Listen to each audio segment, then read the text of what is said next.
Shalom Bapak Ibu Saudara yang dikasihi oleh Tuhan, puji Tuhan. Hari ini kita berjumpa kembali dalam program Renungan Keluarga Kristen. Bapak Ibu Saudara, mari kita berdoa. Tuhan Yesus, kami mengucap syukur untuk kasih setiamu, untuk pertolonganmu dalam hidup kami, untuk sukacita yang Allah berikan. Dalam segala keadaan, Engkau tetap memegang kami, Engkau menopang kami, sehingga kami mampu melaluinya, mampu menyelesaikannya. Tuhan Yesus, terpujilah namamu. Engkau sangat baik, terpujilah namamu. Engkau Allah yang luar biasa. Terima kasih Tuhan, terima kasih untuk segala hal yang Tuhan berikan dalam hidup kami. Terima kasih Tuhan Yesus, terima kasih Tuhan Yesus. Kami mengucap syukur di dalam nama Tuhan Yesus. Sebab Engkau Allah kami, Juru Selamat kami yang hidup, yang menolong kami. Kami tinggikan Engkau, kami muliakan Engkau. Engkau Raja di atas segala Raja. Tuhan Yesus Kristus, kami mohon urapan-Mu, kami mohon pertolongan-Mu untuk kami yang akan merenungkan firman-Mu. Berkatilah, berikanlah kami hikmat, tuntunlah kami. Di dalam nama Tuhan Yesus Kristus kami mohon. Amin. Bapak Ibu Saudara yang dikasihi oleh Tuhan, hari ini kita akan bersama merenungkan firman Tuhan dari Yeremia pasal 15 ayat yang keempat. Dilanjutkan dalam kitab 2 Tawarik pasal 33 ayat 1 sampai dengan ayat yang ke-11. Bagian ini akan menolong kita untuk hidup mengerti bagaimana kita menyenangkan hati Tuhan dan tidak membuat sedih hatinya Tuhan, tidak membuat hati Tuhan sakit. Mari kita bersama memperhatikan Yeremia pasal 15 ayat yang keempat. Dengan demikian aku akan membuat mereka menjadi kengerian bagi segala kerajaan di bumi, oleh karena segala apa yang dilakukan Manasye bin Hizkia Raja Yehuda di Yerusalem. Bapak Ibu Saudara, bagian ini bersama kita akan bacakan dari 2 Tawarik pasal 33 ayat yang ke-11. Manasye berumur 12 tahun pada waktu ia menjadi raja dan 55 tahun lamanya ia memerintah di Yerusalem. Ia melakukan apa yang jahat di mata Tuhan sesuai dengan perbuatan keji bangsa-bangsa yang telah dihalaukan Tuhan dari depan orang Israel. Ia mendirikan kembali bukit-bukit pengorbanan yang telah dirobohkan oleh Hizkia ayahnya. Ia membangun kembali mesbah-mesbah untuk para Baal, membuat patung-patung Asyera dan sujud menyembah kepada segenap tentara langit dan beribadah kepadanya. Ia mendirikan mesbah-mesbah di rumah Tuhan, walaupun sehubungan dengan rumah itu Tuhan telah berfirman, di Yerusalem namaku akan tinggal untuk selama-lamanya. Dan ia mendirikan juga mesbah-mesbah bagi segenap tentara langit di kedua pelataran rumah Tuhan. Bahkan ia mempersembahkan anak-anaknya sebagai korban dalam api di Lebak Ben Hinnom. Ia melakukan ramal, telaah, dan sihir, dan menghubungi para pemanggil arwah dan para pemanggil roh peramal. Ia melakukan banyak yang jahat di mata Tuhan, sehingga ia menimbulkan sakit hatinya. Ia menaruh juga patung berhala yang telah dibuatnya dalam rumah Allah, walaupun Allah telah berfirman kepada Daud dan kepada Salomo anaknya, dalam rumah ini dan di Yerusalem yang telah kupilih dari antara segala suku Israel, aku akan menaruh namaku untuk selama-lamanya. Aku tidak akan membuat pula orang Israel berjejak keluar dari tanah yang telah kutentukan untuk nenek moyangmu, asal saja mereka melakukan dengan setia segala yang telah kuperintahkan kepada mereka dengan perantaraan Musa, yakni segala hukum, ketetapan, dan peraturan. Tetapi Manasye menyesatkan Yehuda dan penduduk Yerusalem, sehingga mereka melakukan yang jahat lebih daripada bangsa-bangsa yang telah dipunahkan Tuhan dari depan orang Israel. Kemudian berfirmanlah Tuhan kepada Manasye dan rakyatnya, tetapi mereka tidak menghiraukannya. Kemudian berfirmanlah, oleh sebab itu Tuhan mendatangkan kepada mereka panglima-panglima tentara Raja Asyur yang menangkap Manasye dengan kaitan, membelenggunya dengan rantai tembaga dan membawanya ke Babel. Bapak Ibu Saudara yang dikasihi oleh Tuhan, hari ini kita bersama-sama belajar dari peristiwa kehidupan Raja Manasye.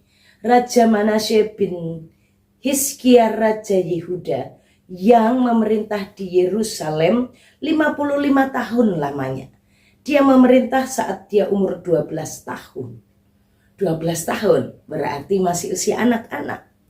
Tapi bagaimana sebenarnya Manasye hidup sesuka hatinya? Ayahnya Raja Hizkia melakukan perubahan, hidup dengan takut akan Tuhan.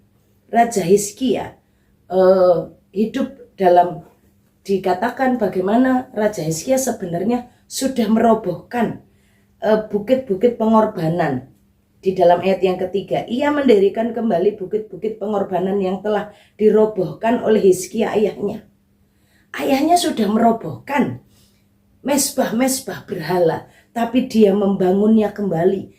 Bahkan dia lakukan yang lebih parah, yaitu dia membawa Baal, membawa Asyera masuk ke pelataran rumah Tuhan. Bapak Ibu Saudara yang dikasihi oleh Tuhan, hari ini kita belajar bagaimana Allah bertindak dengan tegas kepada orang-orang yang menyakiti hati Tuhan. Siapakah orang yang menyakiti hati Tuhan? Dari kehidupan Raja Manasye kita melihat orang yang hidup dengan sesuka hatinya, orang yang menggunakan hak bebasnya untuk melakukan segala keinginannya sendiri. Orang yang menggunakan hak pilihnya, hak bebasnya, bukan untuk menyenangkan hati Tuhan, tetapi menyenangkan dirinya sendiri.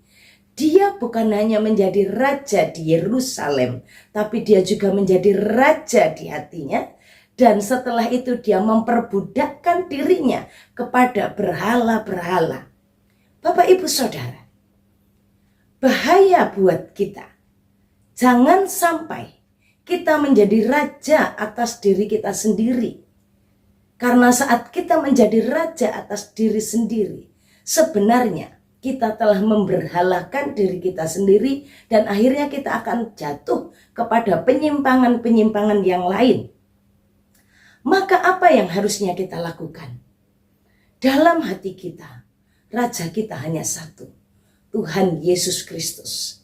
Saat Tuhan Yesus Kristus menjadi penentu utama, segala sesuatu apa yang akan kita lakukan, apa yang kita putuskan, apa yang kita kerjakan, haruslah kita tanyakan apa yang menjadi kehendak raja dalam hidup kita. Apa yang menjadi keputusan dari Tuhan kita, itulah yang harusnya kita lakukan. Kita memiliki hak bebas, benar. Tapi hak bebas itu kita serahkan kepada Raja kita, yaitu Tuhan Yesus Kristus. Siapa yang selalu berkata, suka-sukaku, maka sesungguhnya kita belum menempatkan Kristus sebagai Raja dalam hidup kita. Kita belum menempatkan Kristus sebagai Tuhan, penguasa tertinggi, sebagai kurios, sebagai yang pemilik, yang mengatur, yang menentukan, yang menguasai kehidupan kita. Saat kita menyebut Yesus Kristus adalah Tuhan, kurios menguasai hidup kita, sesungguhnya apa saja yang kita lakukan, bukan suka-suka kita, tapi apa yang menyukakan hatinya Tuhan. Manasye melakukan apa yang dia sukai, apa yang menyenangkan dirinya, apa yang dia mau. Dan Tuhan katakan dia menimbulkan sakit hatinya Tuhan. Sangat mengerikan. Di rumah Tuhan yang ditaruh adalah para Baal. Di pelatarannya dibawa mesbah-mesbah bagi segenap tentara langit. Bapak Ibu, sangat mengerikan. Bahkan Alkitab mencatat Manasye tidak menghiraukan firman Tuhan. Saat Tuhan berfirman, Manasye menyesatkan bangsa Yehuda dan Yerusalem. Manasye melakukan apa yang jahat melebihi daripada bangsa-bangsa yang telah dipunahkan Tuhan di depan orang Israel. Dan dituliskan sangat banyak kejahatannya. Pelajaran buat kita Bapak Ibu Saudara. Mari kita gunakan hak bebas hidup kita ini. Bukan untuk menyenangkan diri sendiri, tapi untuk menyenangkan hati Tuhan. Mari kita belajar dari kehidupan Raja Manasye untuk kita menghargai apa yang Tuhan sampaikan. Jangan mencuekin gitu ya, jangan tidak menghiraukan firman Allah. Perhatikanlah dan bertobatlah. Perhatikan bagaimana Manasye akhirnya diangkut ke pembuangan, dibelenggu, terantai, dikatakan dengan kaitan, dia dibelenggu dengan rantai tembaga dan dibawa ke Babel. Mari hari ini kita bersama belajar, dan mulai sejak hari ini kita juga belajar mengajarkan anak-anak kita untuk mendengarkan firman Tuhan. Bagaimana mereka mendengarkan? Marilah kita membacakannya. Marilah kita ajak mereka bersama-sama renungan keluarga, bersama-sama membaca Alkitab bersama, mendapatkan pelajaran bersama, berganti sharing apa berkat yang didapat. Ini wujud dari kita mendengarkan firman Tuhan. Bagaimana kita mendengarkan kalau kita tidak pernah membaca? Mendengarkan firman Tuhan seminggu sekali, tapi kalau itu pun menyinggung dosa kita nggak mau lagi mendengarkan firman itu. Bapak Ibu Saudara, mari kita disiplinkan, kita bawa anak-anak kita. Anak-anak kita ajar bagaimana menggunakan apa yang mereka punya, yaitu hak mereka. Bukan untuk menyenangkan diri mereka, tapi untuk menyenangkan hatinya Tuhan. Berbuat apa yang Tuhan kehendaki, bukan berbuat apa yang menyakiti hatinya Tuhan. Bapak Ibu Saudara, mari kita bersama hari ini melakukan apa yang menyenangkan hatinya Tuhan.